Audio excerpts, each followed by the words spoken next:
You're listening to the Spandex Power Armour podcast. The real reason for the Emperor's abdication.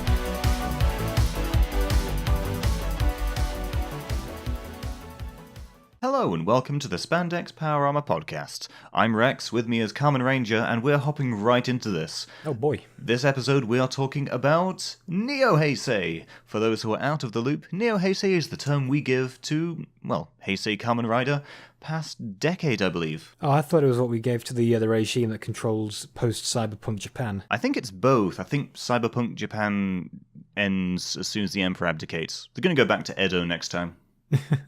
What would you even call that? Like Neo-Edo. Neo-Edo. No, I mean like if you got like steampunk, cyberpunk, like Edo. I mean that's Stick punk. No, it would be paddy field punk. Rice punk. Rice punk. That's what happened in Edo period, right? They ate rice. No, Dad, I'm not a weeaboo. I'm rice punk.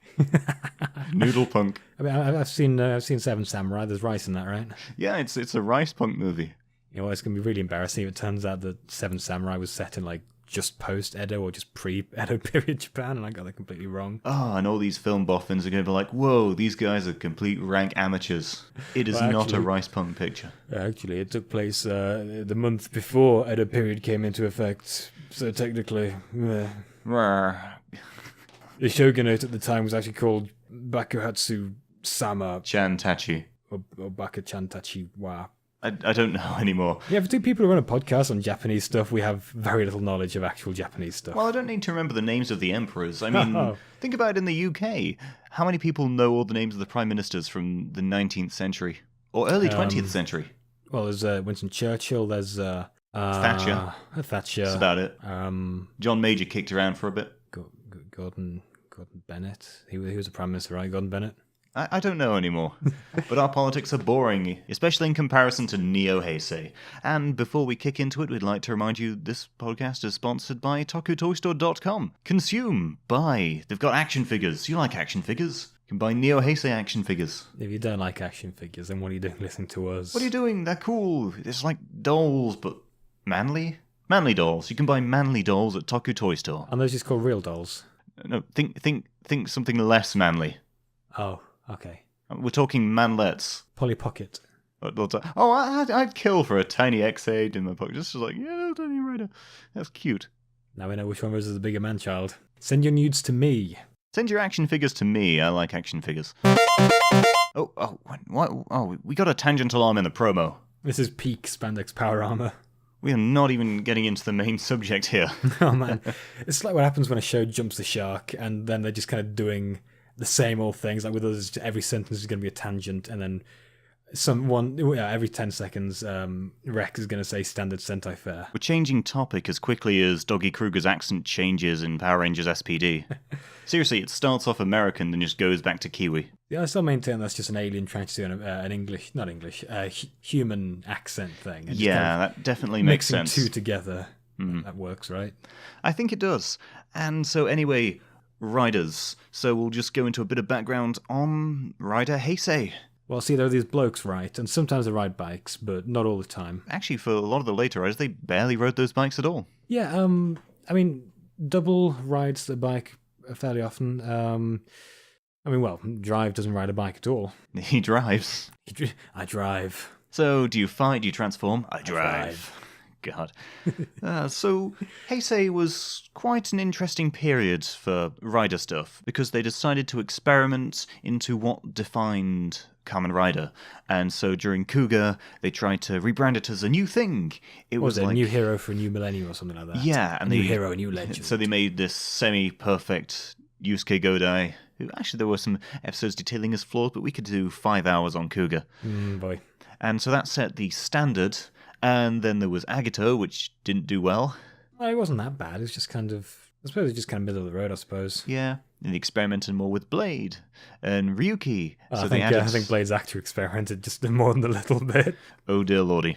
But then they decided, like, okay, what happens if we add lots of riders into a single series and just have them go at it? Oh, Kamen Rider Dragon Knight. Oh dear. Then there was Kamen Rider. And then there was Hibiki. Oh. Hibiki was when they were like, okay, what if we say they're not called Kamen Rider at all in the series? It's not mentioned, and they're just doing their own thing, and they're like demons or something. And that didn't go down particularly well. It was horribly rushed. Hibiki was more like, well, what if we didn't make a Rider series, but we want to make money on it, so we slap the Kamen Rider label on it and just hope nobody notices what we did. You mean Xaid? Ooh.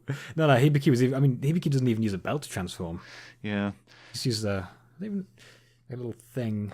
He has drumsticks too. He has drumsticks. Like a taiko drum or something. I like the guitar theme guy. He was cool. Yeah. You can buy that actually. Nice. Yeah, I think it works too. Like you can stab someone with it. So what? Stab someone with the back end, perform a kick-ass solo, then go to prison. I mean, that's really what Ricardo did wrong. He didn't, pull out a sick guitar lick, Heisei was a bit of a mad melting pot of experiments and different concepts, and there were good ones, there were bad ones. What really set it as a standard for quality was Den-O, because it had a great blend of slapstick, comedy, decent characters. Isn't it weird how Japan always kind of seems to go to slapstick, Well, if it works, there's no point in changing it. They've still not left vaudeville. They tried to keep the time travel aesthetic with Kiva, which was a bit pants. Yeah, see, that's what annoys me the most about Kiva, because they ruined like a huge gimmick that I like, and they're probably not going to do it again. Then they decided, sod it, I've had enough, and they just did Decade. It just affected all the timelines, everything merged together. It's like, screw it, you're all in the same universe, you're going to show up in later crossover movies, whatever, we've given up. And thus, Neo-Heisei was born with Kamen Rider Double. And there was a massive fanfare on how it was going to be new, it was going to be inventive, because they realized we can get better toy sales by making everything more toyetic. Let's redefine a Kamen Rider. Let's not just have them as this stuffy bloke who travels. Let's give them a home place and just have them go at it in that area like a local hero. Oh, actually, no. Neo-Heisei riders are local heroes. Oh, blimey. They don't travel the world, except for AG. But well, he didn't travel the world as a rider. Actually, thinking about it, with Double, after the main plotline was resolved, Shotaro was basically just a local hero. Yeah, he was doing small things, getting cats. Yeah, it's a bit Shotaro. Wow, that's a bit depressing, isn't it? Well, not to him. He seems to enjoy it. It's worth noting, though, that the official title for this period is Toei, as it is Heisei Phase 2, which has led to some kind of slight rift in the community as to what you call it, Neo-Heisei or Heisei Phase 2. Hey, just let them fight, it's entertaining. Me, I call it Heisei 2, Electric Rider Lou. It's like one of those memes, it's with the ever-expanding consciousness. It's Neo-Heisei, Heisei Phase 2, after decade. After decade. AD. That's what AD stands for, after decade. Aside from some scheduling differences that were brought in with the new era, the Heisei Phase 2 or Neo-Heisei era ushered in new kind of story elements that would be recurring, new, I don't know what to call it, like gimmicks, not like the toy gimmicks, but like series tropes. Gimmicks. Yeah, tropes. Man, now we've got that stigma attached to us. We've got. Well, no, it's just the term for it. It's a trope. It's a convention. That's what I wanted. Convention. Yeah, something that's actually respected in the film criticism community. Ah, right, so you can't really publish a thesis using the word trope. I think someone's tried to. So, have they been officially struck away from history? I know people like Feminist Frequency does that kind of thing, and they're officially respected, so I guess it can't be all bad. I wonder what Cole Smithy thinks of Heisei Phase 2. No one else is going to get that reference but me. One of the common story elements compared to Heisei was that Heisei Phase 2 Neo-Heisei, however you want to put it, always had the secondary rider come in about 13 to 15 episodes in, and it was always two riders. So you'd have one, the main, second, just comes in, is just all like, hey, I'm better than you, and then it always plays off between the two of them. They don't go overboard with lots of riders. No, although we'll have to say that does change with Gaim when they decided to do the whole Ryuki thing, but significantly better. Drive as well. But I think up until Wizard, so you've got a good 4 series, they followed the same formula. Yeah. I mean, that's fair enough, you know. You kind of you don't want to get too overboard. You don't want to do Ryuki too many times. Yeah, and for the most part, it worked. It added a decent amount of conflict between the two characters, it made story progress, had enough time for arcs, and one little touch that I like is that all of them had different drivers. Like, they all had a unique driver, the secondaries had them. Oh, yeah. Whereas, you got the Axel driver for Axel, you got... with O's it was the... Birth driver, yes. With Forza, Forza it was the Meteor driver, Wizards... There's the that little thing with like a gate that came out. Oh, yeah, the little... the lion thing with Chimera. Roar. Beast driver, some bollocks. And I liked that because it was merchandising. It made them seem like they were genuinely different. It wasn't just one small transformation device that defined them.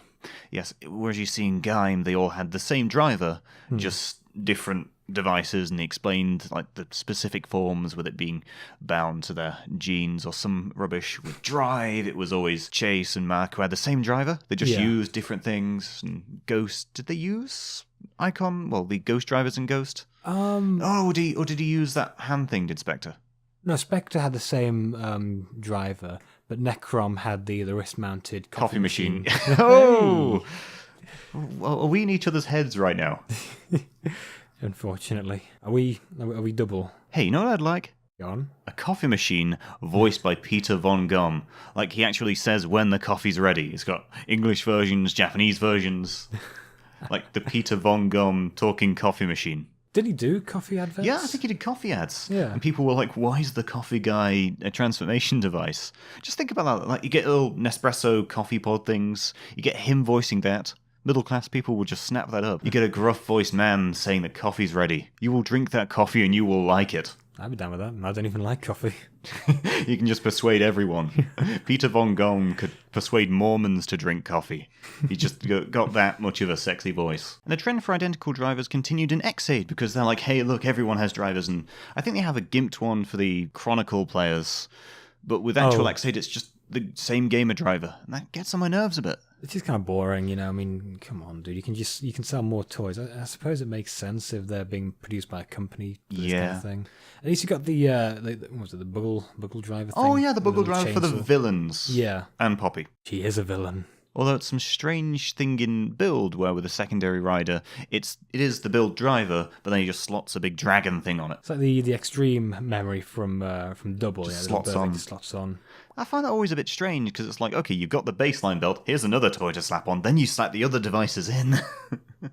Well, if it works for Neo-Heisei, that's why they're bringing that back. As long as it works. I mean, the gamer driver sold like madness. So they're just like, ching, ching, done. Sell lots of gashats for lots of money, done. Money. I just find it a shame that they don't have the individual belts because they looked cool. Yeah. And they had their own special gimmick for it, like with Wizard, you got the rings that slot in, you turn them. For Birth, it's coin operated. It's like, it's Gashapon themed. You can't make anything with unique themes if they do it with just the one driver. If you have it with two separate drivers, you got two entirely unique riders with different themes and stuff. At least the villains are going to have a different transformation. They're going to use the that gun thing. I loved that with Chase originally when he was just a Roid Mute. Just gun. Oh, yeah. How do you transform? Gun. What's your gender? Gun. I identify as gun. My pronouns are gun, and gun. Please respect me. Gun wants to gun you to death. No, every noun is gun, and every noun and verb is gun. Gun wants to gun you. One thing that always seemed to stick was there was always a bloody summer movie, and it was always quite a long, flashy thing. Where in some of the time it was good, but others it was just a long, drawn-out episode. Oh, yeah. And in every one, there is always an exclusive form that is just there. It's like it's better than the super form, but you never see it again, except in the other crossover movies. Well, no, you're going to see this in this series, even though it's infinitely more helpful than some of the other forms I've got. Although in some it did seem kind of cool, and it had some context, like with O's, it was some set of long-lost medals. For Forza, he finally learned how to do stuff with Meteor, like fuse with his power, and he gets all the cool stuff. Fusion. Oh, why didn't they do that? I'm sure there's some reference to the fusion down to Kamen Rider. Why didn't Shoto and Philip do that? I mean, they don't really. Yeah, they could. I mean, but they can still do that. Then one of them passes out. I don't think Philip's seen Dragon. Oh my god! If you got him hooked on Dragon Ball, you'd never be able to transform again for like a month or so until he'd finished binging all of it. He'd perfect the poses. Oh yeah. That would just be a bit too far. Oh, and additionally for films, there are also, as I briefly mentioned, the crossovers with the previous rider. So with Double, there was a crossover with Decade, O's double crossover, Fourze double crossover, Wizard Fourze crossover, which was, well, the Wizard part was crap. The Fourze part was good. Don't forget the Deno cameo as well. You can't forget Deno coming in. Oh yeah, there was an O's movie with Deno, but there weren't any special forms there. Oh no, there was there? It was new Deno. It wasn't Deno, new Deno. Oh yeah. I never really liked that suit. Actually, no, with the new Deno one, there was, because he had like an Imogen form. Okay, so with the crossover movies, there's always another one, which is usually just an upgraded version of their other forms. So with Double, they just split Philip and Shotaro apart. You can't do that. Funny way, because it's like Cyclone, and Joker, but you just get Kamen Rider Joker later on. Yeah, using the Lost Drive. You also got Kamen Rider Cyclone as well. Was that just in one of the novels? I think it was a novel one. Yeah, you do get Kamen Rider Cyclone. And then the previous rider gets an even more upgraded form for some reason. Like O's had Super Tatabo, which was just a big, brightly coloured mess. Yeah, like inverted the colours. Yeah, it looked horrible. Or, for Fourze, it was like fusion states, but also had an Ndeshiko, so he had rocket skis. That's the only bonus. He has kung fu powers, space, and rocket skis. Think they'll bring Ndeshiko back? I think so in the Fourze movie. She just falls down from space. It's like, hey... It'd be cool. I mean, at some point they're going to do like an all-female rider thing, you know? Oh, I'd love probably gonna Ndeshiko as a side character. She'd just be so Genki. They'll probably bring Kamen Rider Femme. Oh, what's the name? The pink one from Gaim. Oh yeah, Marika. Yeah, probably gonna bring those in. Heck, maybe they'll bring. I want an edgy Tackle reboot, an Amazon's Tackle thing. Tackle's a good girl. She doesn't do edgy. I know, but just like a successor, like Tackle 2. Electric Tackle Boo. Yeah, Denpening and Boogaloo. Yes. Oh man. Well, I mean, they kind of had like an edgy formula suit with the SIC stuff, and that Decade movie was all kind of leather and liney. Could definitely be done. It could be done, but should it be done? Well, we'll have to set up for another episode. We'll just be literally fighting. There'd be squabbling sounds. No, I'm calling it now. They're gonna do like an all-female rider thing. Now they've done stuff with Poppy. I'd be down with that. That'd be cool. Yeah, that'd be cool.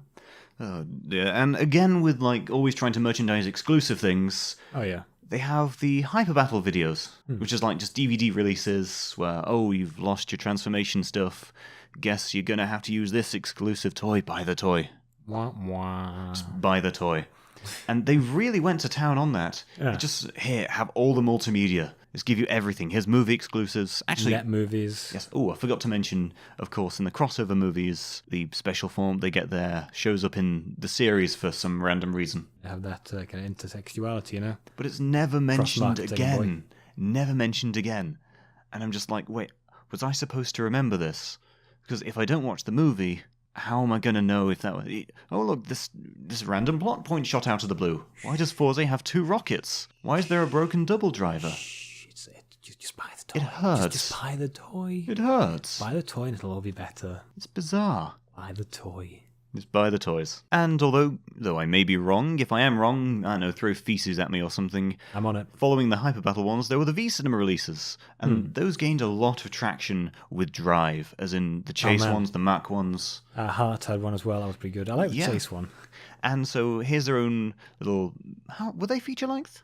Yeah, they were. It's just direct to DVD. That's basically just what V-Cinema means. Yeah, direct to DVD releases. I think it means video cinema or something. Video cinema. It's like Hank Hill. They're a Japanese video cinema. I tell you what, Bobby, I don't get this Japanese video cinema. But, I mean, if it's what the kids like. And those are actually quite good because they expanded on what people wanted. As in, you wanted more Mac, you wanted more Chase, because people genuinely loved the characters. If that were popular at the time, I'd have loved to see some Cougar V-Cinema, like something that's based on the books, where that one girl that Yusuke looks after for a couple of episodes, like, finds another Arkle and becomes like a weaker Cougar. And that sort of thing. Give us that. Please give us that. Maybe some Tackle V-Cinema later on. Just let her stay there. Let her rest. Fine. And then they expanded on it even more by adding X-Aid stuff as prequels. Oh yeah, isn't there? They had the Go Rider stuff. Then they also have Foundation X in there. Oh yeah, that was because a bunch of the kind of Beast Riders come back. Wasn't Oh, what's his name? The asshole from X. The big old armor bloke with the horns. Mom? Constantly lounging. No, the dude. I can never remember his name. The guy's in charge of God. Oh, yeah. Like, not actual God. God. Yeah. Oh, the big guy. Yeah. Yeah.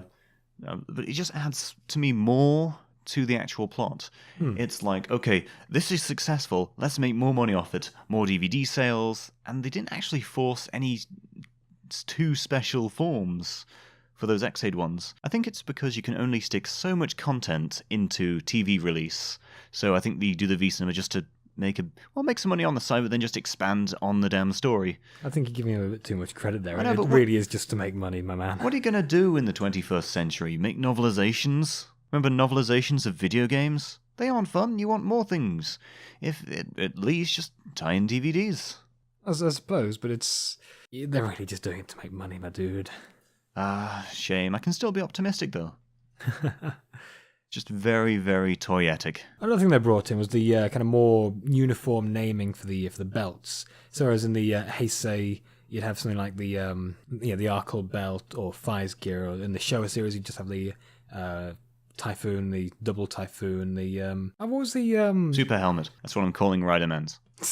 what was the one that Black had called? Oh, one of the crap! Kingstone. Yeah, one of the Kingstones in there. Yeah, it's then when it came to Heisei Phase 2, it was they all had the same suffix of Driver. Driver, yeah. So you had the double driver, the O's. Yeah, it was the O's driver. Yeah, O's driver. It was double Ose. No, Ose. Yeah, Ose. Yes. Ose's my favourite rider. Double O's. Forze was then yeah. it changed with Gaim because it was like Driver. Sengoku because it was like a unified thing. Actually, same for X8 because they all use the same driver. Yeah, it was the gamer driver. We're all gamers. Yeah, driver, and other stuff. But yeah, it worked well up until then because you knew the name of the rider, you knew the name of the belt. It's like I want that. Rather than saying, I want the Arkle. What the hell's that from? I don't think they even mentioned the name Arkle in Kuga. I mean, they mentioned the Amadam a couple times, but not the Arkle. You got to read the deepest lore to get that. Oh, God.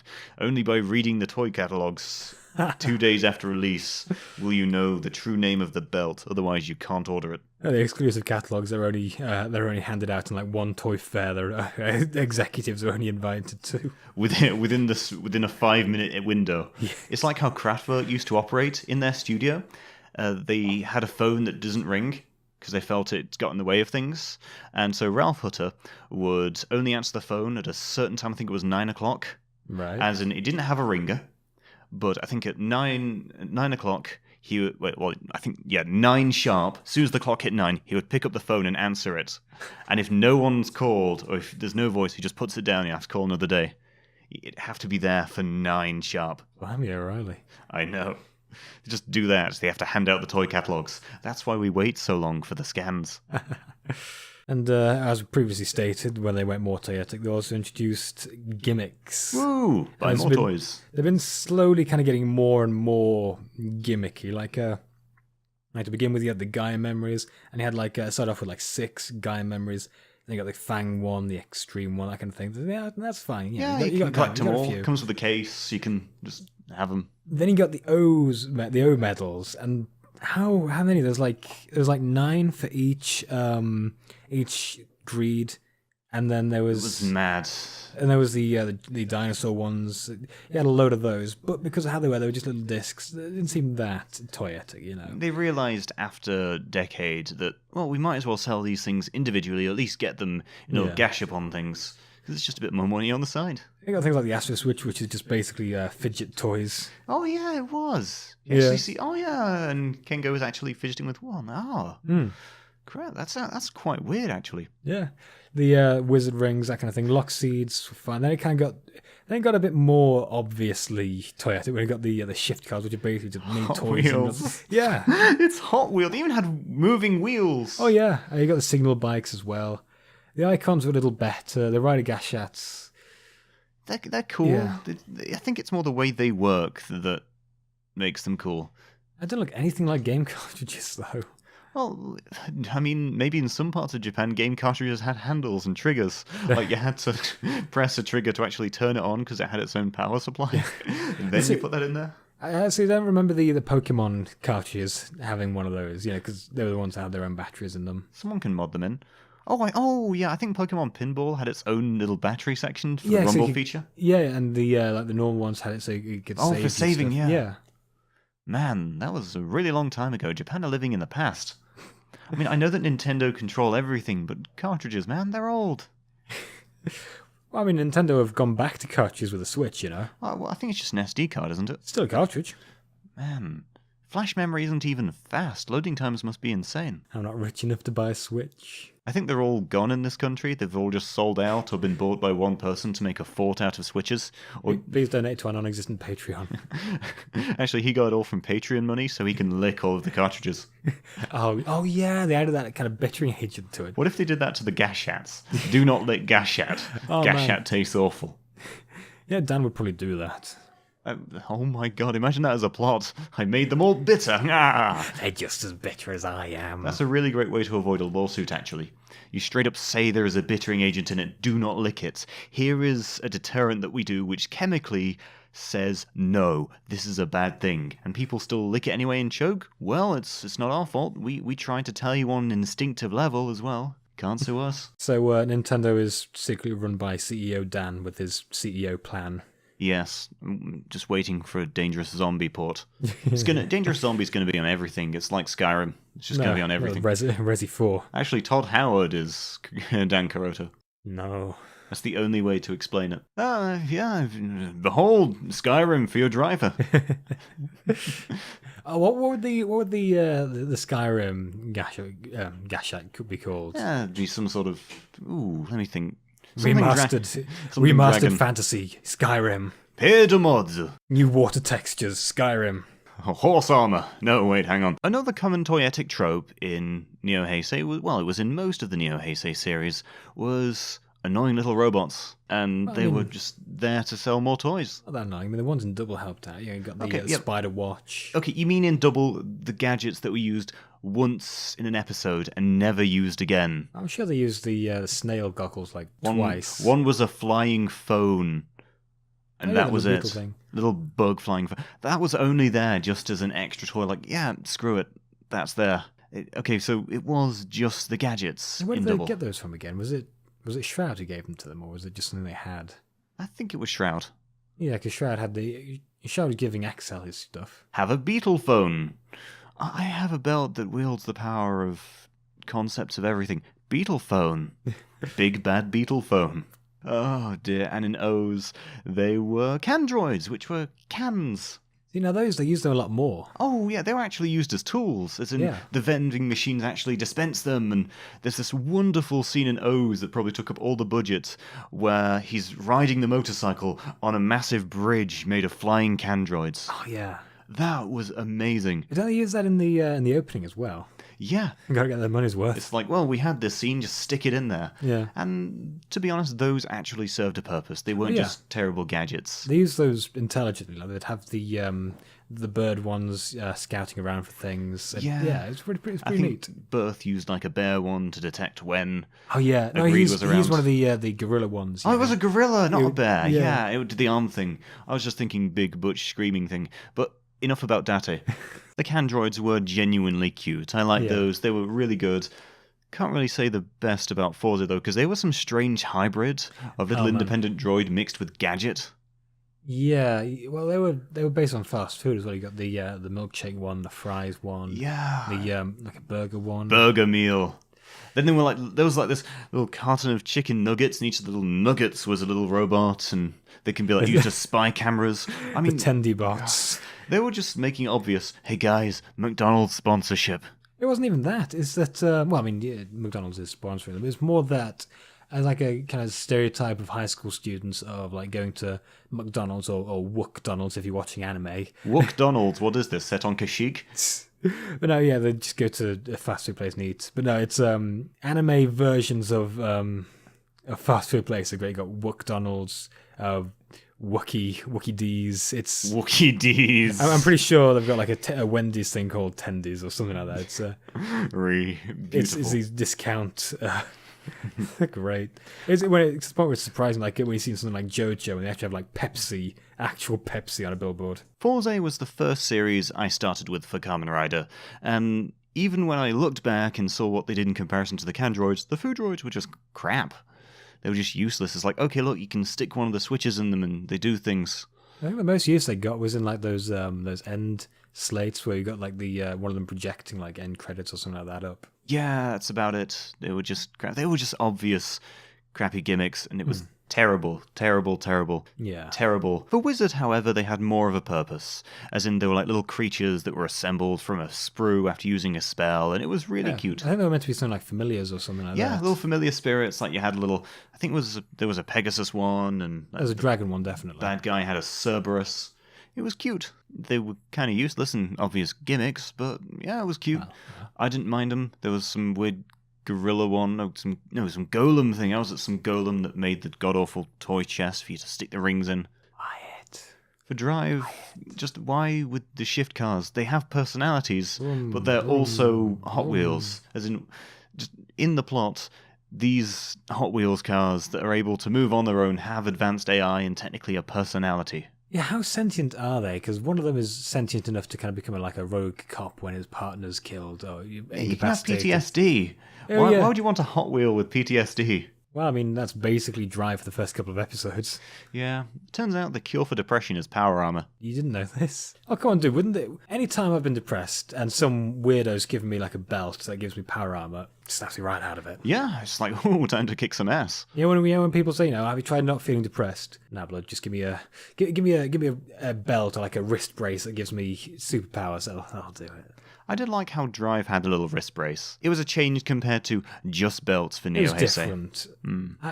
I'm sure someone else has done that. Like, Phase has different things. I'm pretty sure he has like a wrist-mounted thing. He's got a phone that he slots in there. Different things go into it. In terms of actually transforming, it was two separate devices, and I think it was some sort of infrared connection for the toy. Oh yeah, but you have to get it like just in the right thing. It doesn't have the greatest range, but as long as it's not too hard to find where it is. I find that quite strange because it's very ambitious for a primary rider to give him that sort of thing, because normally it's reserved for a secondary, tertiary rider.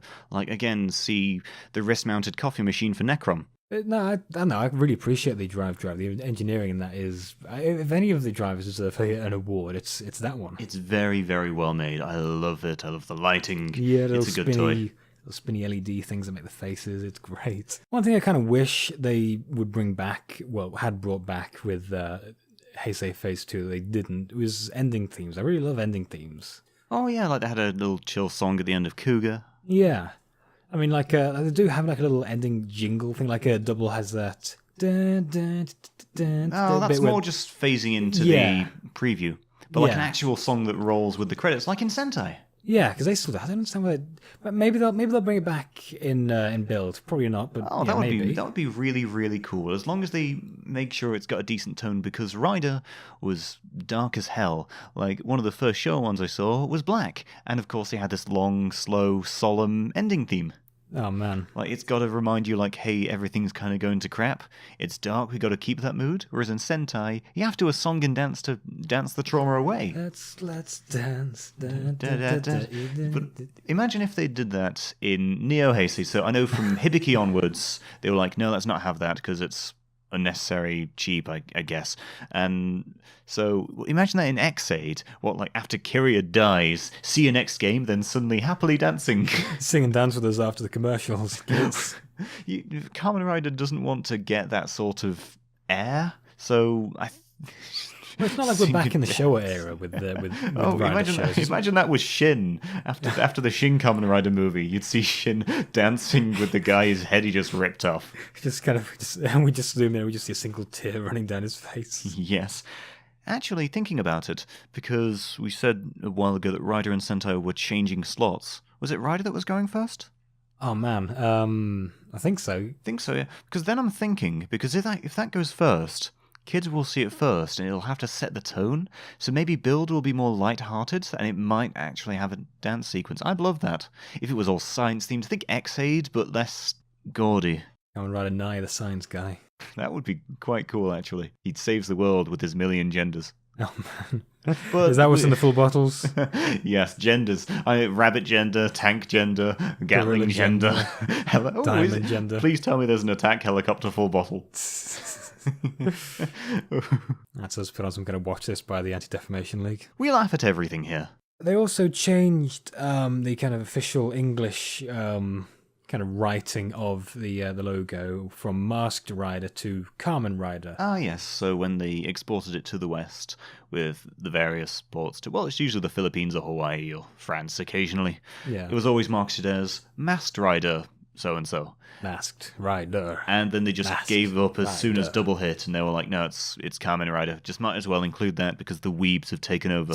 The weebs have won. Do you think there was some sort of fight, poo storm kind of thing that happened with Double? It's like, wait, no, you're supposed to be localizing it as Masked Rider. Why aren't you translating this? And Almost definitely. And thus Overtime was born. Starting around Decade and then going on from there, the more recent Rider shows have started becoming a lot more interconnected with Super Sentai. We got we started with the World of Shinkenja episode. Yeah. Then it kind of went on, you get movies and stuff like that. Oh yeah, there were a lot of tie-in episodes that were often promos to the crossover movies. Yeah. They always appeared in some shape or form, even if it was just 5 minutes on screen. And then they never talk about it again. It's bizarre. It's like why the hell they had a ninja in the Kamen Rider 3 movie. Well, it's cross-marketing. There may conceivably be some kid in Japan who kind of just watches Super Sentai and doesn't watch Kamen Rider, even though they're right after the other. So if he sees, if he's watching Super Sentai religiously, then he'll see, oh, hey, there's a hero I haven't seen. Let's maybe watch that show. Okay, that actually makes sense. Yeah, that's some good marketing knowledge. That's some solid dick right there. I can do business. Please employ me. You are the business one of this duo. I'm the business boy. I do business things. Here's how you make money. You get hero people like, add new hero. I'm a business boy. I do brand synergy. I do money, yes. Business. Business, money, accounts, things, transactions. We've got to get the big account. I get the big accounts at the business factory. I make the money. Okay, I think they don't suspect we're just 3 kids in a trench coat. We feel that we could keep comparing all the Neo-Heisei tropes and going through them for a good couple of hours, really, because they've got stuff we haven't even talked about, like, okay, for some reason there's a giant mecha in some form, like you got something that merges with motorbikes, or the power loader from Aliens, or Watermelon Hulkbuster, just that sort of thing. Well, tell you what, if you keep an eye out for the Peter Jackson edit of this episode, it's like 12 hours long. Yes. And they found a way to stick Orlando Bloom in, somehow. Yeah. And you can tell, despite it being audio, that he's wearing loads of makeup. Seriously, in The Hobbit, he looked like a member of Kraftwerk. Yeah, it was just weird, it's kind of uncomfortable. I mean, you can do digital de-aging, guys, please do that. No, they spent all of the budget on Stephen Fry's CGI hair. It's like, just get a wig. Just get a wig. Oh, dear. But yes, so Build is approaching. It is the end of Neo-Heisei Heisei Phase 2, both in concept and in actuality, because, hey, the Emperor's abdicating. Emperor Neo-Heisei is dead. Long live Emperor Giga Heisei. I just think Emperor Dave. I'm going to call it the Dave. It's no longer going to be Phase 3 or Neo whatever. It's just Dave. There's Showa, Heisei, Neo-Heisei, Dave. We'll calm down on that whitewashing boy. Would you think that Build is it going to be technically the end of Neo-Heisei, or will it be the beginning of Dave? See, I always thought that Heisei was meant to be the end of the Heisei period, and that Build was going to be like the first of the new era. Yes. I mean, it doesn't really matter to me either way, as long as they make a good show. I mean, they can have whatever recurring conventions they want, as long as they don't get in the way of a good story. I find that Heisei experimented wildly early on, and then became more consistent afterwards. So, approaching Den-O Kiva Decade, they got the themes right. They found out what was consistent. Whereas in Neo-Heisei, they had a consistent theme for the first 4 series, and then they started to experiment. And I find that Build is a return to what they know is right, what's comfortable. Yeah, I mean, the comparisons to Double are very well earned. I mean, down to the suit, the whole gimmick of fusing 2 things together into one. Yeah. And I they're mean, sticking a lot the to suit it. looks like it as well. Like, Definitely. Something that I do like about the newer suits is how they improve on the older suits. Whereas, we have something like Kuga's suit or Agito's, where it was like you got like a tight undersuit, and you got like a massive chest segment, maybe something on the arms. Not too much though. It looked kind of it's just mismatched. chest piece big old with chest. knee pads. With this is why I'll always say that stuff like Double's suit is the best, because the plating is more better integrated into the bodysuit, I find. It has a texture to it. Yeah, kind of like Black and Black RX's suit. Actually, I think the undersuit-like thing for Build is more just a part of the armor that's just painted black. It's the baseline. You know what? I will bet you anything that black undersuit is used for all of them. That's just a thing you can pop the... They only have one. It's going to get water damaged at some point. No, this isn't gills. They've learned from that mistake. Oh, man. You know what I like? Like when they have that intermediary base form. They did it in Ghost, and that was kind of cool. How he had that Daft Punk helmet. Yeah. Imagine that for Build, sort of a black basic thing. That would be so cool. Yeah, they could easily do that. I mean, it would probably just look like a blank double. And then again, they probably won't do it because, hey, we've already seen the screens. We've already seen what the gimmick toy looks like. We haven't seen a video of him transforming yet. He could well do it. Maybe. I mean, Gaim had it. I mean, that kind of undersuit thing. But they had a gimmick figure for that. Yeah. You know what I mean, though? They have like that thing, Yeah. intermediary form, when the different forms of the power-ups are plugged into it. I guess in Exo they had a similar thing for just slotting stuff on that was sort of unique as long as it was for whatever the hell something X. Oh, Mighty Action X. I can just not remember. All I know is Do Re Mi for Beat. I'm genuinely excited for Build, maybe again because they're going back to what basic Neo-Heisei was. It just seems familiar. It's friendly. Hey Rex, Yeah? will you say it's a standard Heisei fare? No, I'd say it's standard Neo-Heisei fare. And this is what I'm looking forward to in the Dave era. Do we actually know what the next one's going to be called? Well, actually, no. How do they decide the names? Because it was was it Hirohito with Showa? Yeah, Emperor Hirohito. And it was Akihito with Heisei. Yeah. We need a linguist, someone who actually knows Japan. We only know the superheroes. We just need like an anthropology correspondent. We need a Japanese. We need just not a Japanese person, just a Japanese. Use that outdated old person slang. Could have been worse. I could have just demanded call up the Japanese consulate, get me a Tojo. I'd get carted off to some kind of court. Oh man, there's plenty to look forward to in the Dave era. Oh yeah, they're either going to go wild and experiment or stick with like some weird chimera of what they learned in Neo-Heisei. Because with Gaim, they are experimenting with multiple riders, and they did a similar thing in X-Aid, and they're going to go all over the place. Yeah. Build seems like they are playing it safe for the new era. They're going with what was good, what was fine. It's like double, fine, sticking in with actually it's like double, but with the merchandising of X-Aid and Gaim. Yeah. I mean, Double definitely was playing it safe because that looked more like a traditional ride. You got the big old bug eyes. Yeah. Got the antennae. They're playing it very, very true to the Showa tropes. I just want a new rider with a scarf. Just give me a scarf, please. Give me a muffler. What about an overweight rider who's got like bingo wings that flap? I mean, thunder wings. Take off, thunder wings. Oh Ranger. I don't even know Ranger. Oh, you. Well, yeah. Oh, Ranger. Oh, you. Oh, me. What the hell are we doing with our lives? I'm surprised it's taking you this long to kind of get that joke. I've been trying to work up to this since day one. Yeah, you could hear the gears going in my head. We can only really guess at what's in store for Build because, hey, we did Build speculation last episode, and so we've just brushed over a lot of the common parts of Neo-Heisei, and hopefully in the Dave era, we're going to get something more exciting. And, hey, I'm just wanting to see how it goes. They've got the market research down, so they're going to do it. They're going to produce something that's going to be great because they're really building up hype for Build. Everything we've seen looks great. We've even seen scans of the villains, the mooks. Oh man, the mooks look great. They look so tactical. I swear it's got to be something Foundation X related. Let's hope so. Because actually they were supposed to be sort of the big bad because they were actually in Neo-Heisei in the movies. Oh, yeah. They were the ones funding everything. They funded the museum, they funded Cake Dudes Corporation. Yeah, they funded everything. Yeah, and they were just always in the background, so hopefully they're making themselves a lovely comeback. Let's hope so. Hopefully in the near future you will also be able to buy stuff from the Dave era from TokuToyStore.com. So in the meantime, check them out, buy your Heisei, buy your Neo-Heisei, buy your Showa, buy, spend, consume. They've got good stuff, and I love it when they go from con to con as well. Oh yeah. They have a lovely amount of things on display. Get your Power Rangers toys. Well, to anyone, this is all just Power Rangers, somehow.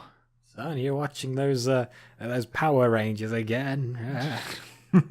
What if you've never seen Power Rangers, but you've just been watching Fox News for the last 30 years? It's the gay squad. Son, you're watching those gay gimps again? Those gay gimps again. Rainbow Gimps. It's if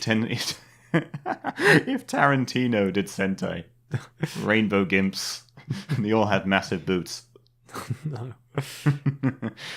But no, none of them would wear boots. It's Tarantino. Oh yeah, and they'd all be played by Uma Thurman, and Samuel L. Jackson would appear as which ranger? Which one would Tarantino peg him as? The big head in the tube, obviously. Boom, dodged a bullet there. Tarantino would be the Black Ranger and the Gold Ranger. He'd be his own Tommy Oliver. That pretty much sums it up for me. We've gone over pretty much the main points that people think of when they think of Neo-Heisei rehashes. Ejected it all from our brains, and now we're just empty and waiting for Build to fill up our heads. Because I was always empty.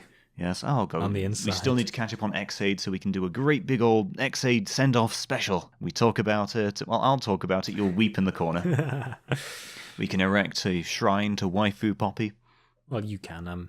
I'm here with the one true god of tackle. You'll be sitting in the trash can. Says the man whose waifu looks like Stephanie from Lazy Town. Oh, that is so cool. When will there be a crossover?